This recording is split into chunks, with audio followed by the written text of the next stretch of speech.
Before I talk about how to find great ideas, I want to underscore to you the difficulty and importance of successful innovation.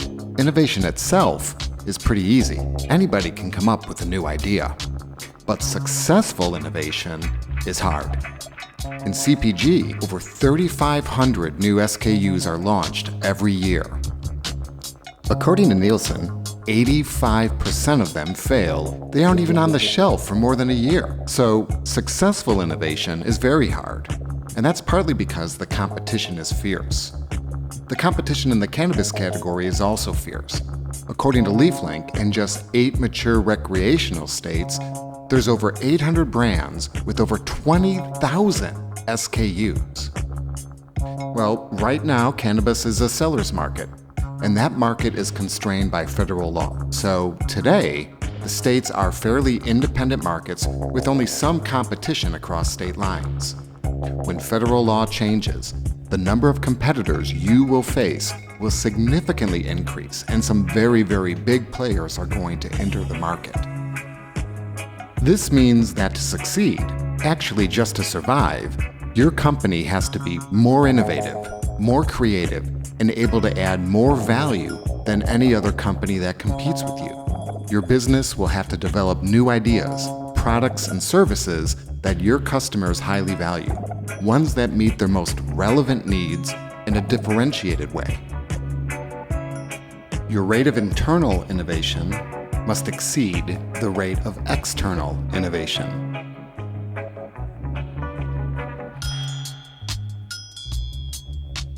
Let's move on to how you can find the best ideas. When I say the word idea, I encourage you to think broadly. For example, you can innovate with new products, new services, brand names, strain names, product attributes, claims, packaging, loyalty, celebrity licensing, messaging, logos, and promotion. To find the best ideas, you should follow the advice of this guy. His name is Linus Pauling, and he was a true OG. A renowned chemist and peace activist, he is one of 2 people in the world, along with Madame Curie, to have been awarded 2 individual Nobel Prizes. So he knows a thing or two about finding great ideas. And Linus said, "If you want to have good ideas, you must have many ideas. Most of them will be wrong, and what you have to learn is which ones to throw away."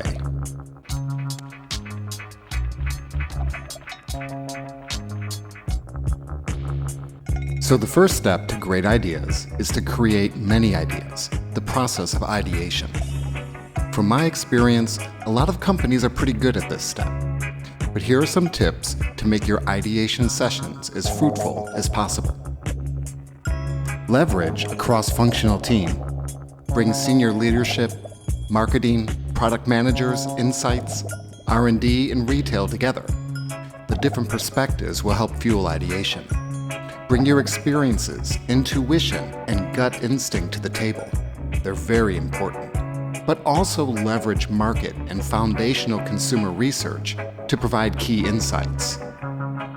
Liberate yourself and each other.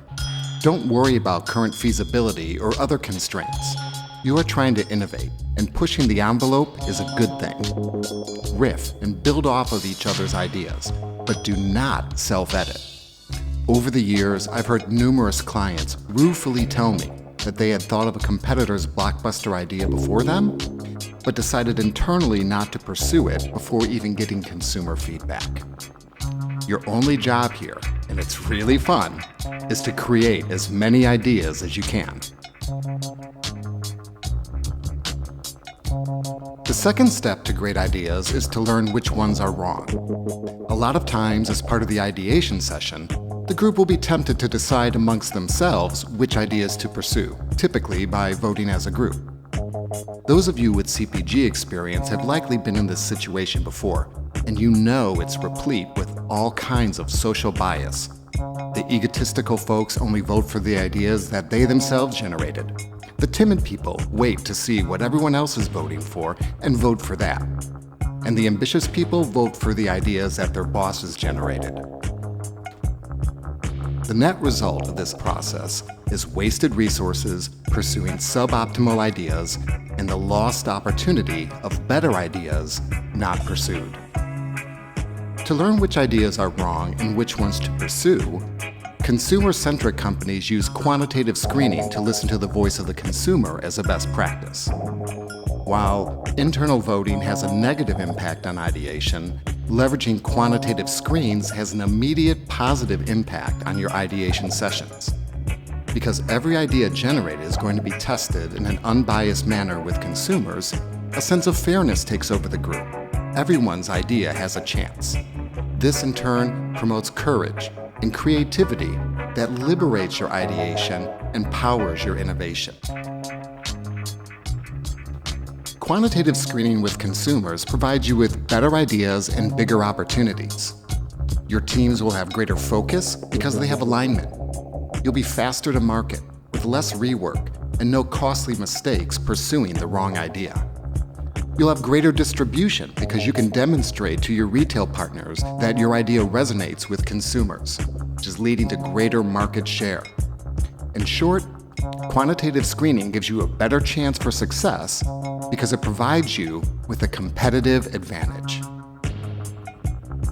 Some of you still might think you don't need quantitative screening, so I'm going to provide you with a cautionary tale from history. Let me take you back 10 years ago and tell you the story of the great Tropicana disaster of 2009. At the time, Tropicana was a $700 million per year business, but was getting a little sluggish. To evolve their brand, they invested over $35 million in a packaging refresh with national ad campaign support. The new package looked sleeker, more modern, and had a clever cap, but they didn't conduct proper consumer research on the package redesign. Consumer complaints came just days after launch. People couldn't find the variety they wanted. They didn't even know if it was Tropicana anymore. They didn't know if it was pure orange juice anymore. Within just 2 months, sales had dropped by 20%, and competitors were gaining market share. Less than 2 months after launch, Tropicana announced it would return to the original package design. This initiative, which ignored the voice of the consumer, cost Tropicana more than $70 million. Thank you for taking the time to watch our Consumer Research Essentials video on finding the best ideas. Here are the key ideas I hope you take away from this presentation.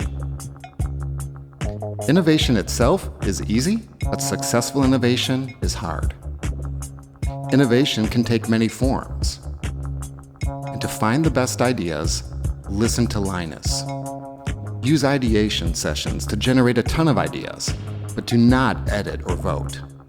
And finally, leverage quantitative screening to listen to the voice of the consumer to determine which ideas to pursue.